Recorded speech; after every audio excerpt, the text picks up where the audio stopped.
Referendum. How about referend us? A nation so divided, so short-sighted, so one-sided.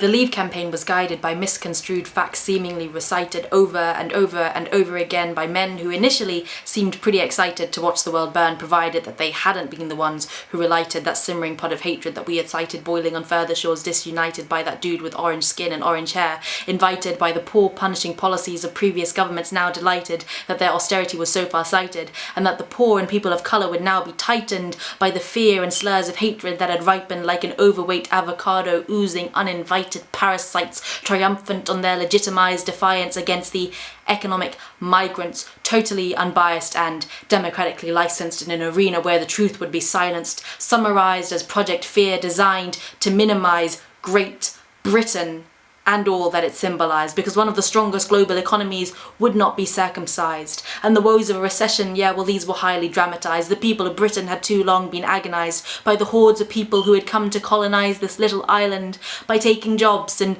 GP appointments, leaving them paralysed and unsympathised by a Tory government obsessed with mechanised spending cuts for the poor and a few tax cuts for the rich. Yeah, this was a government for the urbanised and clearly not for the countryside. So it was time to take back control and make things equalised, and who better to lead the war than the Conservatives, who had so far comfortably capitalised from the austerity placed on a public too weary to realise that the £350 million was a nice big number that could be romanticised as the saviour of the NHS. And side note, immigrants could now be commercialised as thieving scum to further terrorise the Brexiters that a vote for Remain would only jeopardise the future of our country. So let's make Britain great again. We might have to make Britain hate again.